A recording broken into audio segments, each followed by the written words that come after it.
Je ne sais pas ce que vous en pensez, mais il y a énormément de choses suspectes dans la gestion de la crise du coronavirus. La première des choses qui saute aux yeux, c'est la manipulation, l'interprétation des chiffres et la façon de les présenter. Depuis toujours, il y a des milliers de décès de la grippe de saison en France ou en Italie. Imaginez que la presse publie tous les jours le point sur ces décès. Je suis certain que cela aurait affolé la population. La pression qu'ils mettent sur nous est si forte qu'on finit par se demander si ce n'est pas fait exprès. Certes, cette pandémie existe, c'est apparemment incontestable. Mais si on se penche sur les chiffres, on constate qu'il y a environ 1 décès pour 1000 contaminés, ce qui est assez peu sur le plan national. Les gens sont actuellement confinés chez eux dans un certain nombre de pays européens, mais pas tous. En Suède, dans les Pays-Bas, où on ne constate aucun désastre particulier. Les gens sont prostrés chez eux, exposés quotidiennement à un déluge médiatique qui est volontairement angoissant, rythmé par l'annonce quotidienne et hebdomadaire du nombre de morts. Il faut être clair. Le résultat des différentes enquêtes d'opinion est sans équivoque. 80% des gens sont favorables aux mesures qui ont été prises, c'est-à-dire des mesures de restriction totale des libertés fondamentales, en commençant par la liberté de circuler et de s'assembler. Vous pouvez maintenant être mis en prison si vous enfreignez l'interdiction de vous déplacer librement hors de votre domicile. C'est la première fois dans l'histoire du monde que des dizaines de pays occidentaux, simultanément, assignent à domicile des centaines de millions de personnes. Rien que cela devrait susciter un certain nombre d'interrogations. Je précise que l'Union soviétique sous Staline n'aurait pu que rêver d'une telle capacité d'enfermement de centaines de millions de personnes. Il y a beaucoup de choses pas très normales. Le gouvernement traîne les pieds pour se procurer des tests. Il existe des filières pour doter le pays de masques de protection, comme des usines en perdition prêtes à se mettre au travail. Nous sommes en guerre. Cela justifierait de les réquisitionner pour qu'ils se mettent au travail immédiatement. Mais non. Les services hospitaliers sont débordés. Mais on dirait que les lits des cliniques ne sont pas utilisés alors qu'ils le proposent. Enfin, cet étrange blocage qui est fait en ce qui concerne l'hydroxychloroquine pour soigner les personnes infectées pour arrêter la contagion. J'ai constaté que les gens importants prennent ce produit pour sauver leur vie. Mais le pauvre type de base n'y a pas accès. On se fiche qu'il meure. Enfin, ou du moins, c'est l'impression que l'on ressent. Alors tout ça, c'est bien gentil. Mais je me demande à qui profite cette panique mondiale. Car une telle pression n'est vraiment pas naturelle. Et je pense que ça dépasse même les influences gouvernementales. Pour, dirait-on, se nicher dans la haute finance internationale. Voici une explication très intéressante, basée sur la réalité et vérifiable dans la presse internationale. Cette panique et cette paralysie soudaine du monde occidental et cette mise sous séquestre de l'économie, cette interdiction de sortir de chez soi, sont intervenues en même temps que l'une des plus grandes crises économiques jamais vues. Je vous rappelle que juste un peu avant la publication de ce bouclage, la bourse française a perdu 40% de sa valeur. Idem aux États-Unis. Il y a eu un effondrement total des cours, qui se succédait quelques semaines avant l'effondrement du cours du pétrole brut. L'économie mondiale était en train d'entrer en récession, et en fait, bien plus. Et soudainement, à quelques jours près, miracle, la pandémie. La rumeur court, la rumeur s'amplifie, les médias commencent à faire peur, les bourses commencent à dégringoler. Et que se passe-t-il, entre-temps, de la part des banques centrales, tant la Banque centrale européenne que la Banque fédérale américaine? Ils allaient acheter des entreprises et les nationaliser. En fait, elles ne sont pas tout à fait nationalisées puisque la Fed est une entreprise privée qui officiellement agit pour le compte de l'État américain. C'est en fait un ensemble de banques privées. Donc, ce qui est en train de se passer aux États-Unis est sans précédent puisque la Fed a réussi à racheter les entreprises américaines en imprimant de l'argent à partir de rien. Volume d'argent illimité et il n'y aura pas de plafond. Avec cet argent, ils vont racheter toutes les entreprises. C'est un hold-up inédit. La totalité des marchés américains est maintenant contrôlée par un cartel bancaire qui peut maintenant fixer les prix.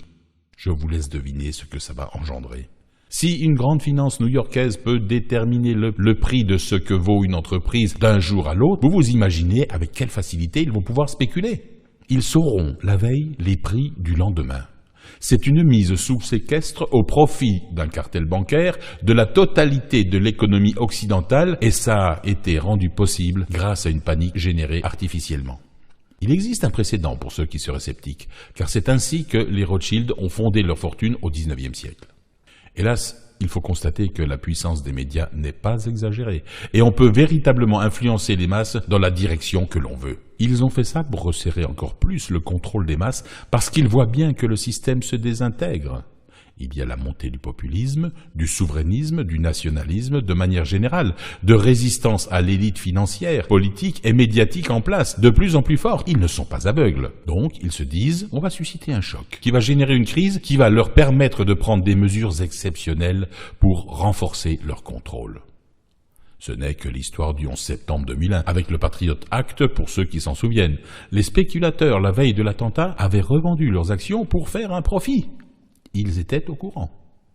Le pire, c'est qu'il a fallu créer une grande panique pour prendre le contrôle total des marchés, c'est-à-dire fixer les prix de manière autoritaire par la finance. Il y a un cours pour l'économie réelle, puisqu'on a mis tout à l'arrêt. Donc, ça veut dire chômage à grande échelle, et du coup, ce sont les gentils, c'est-à-dire nous, qui vont devoir payer.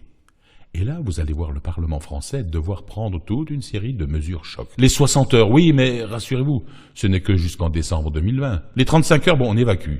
Les congés payés, on va vous les sucrer, mais rassurez-vous, c'est une mesure exceptionnelle. Vous comprenez, la situation est délicate. Il faut un peu de solidarité. Pendant que les grandes banques sont en train de se gaver comme jamais et de faire main basse sur les richesses occidentales, elles vont fixer les prix pour spéculer de manière encore plus féroce. Le coût réel dans l'économie, lui, va être payé par les travailleurs, parce que c'est à eux qu'on va demander de payer encore plus d'impôts, de travailler plus pour gagner moins. C'est ce qui est en train de se passer.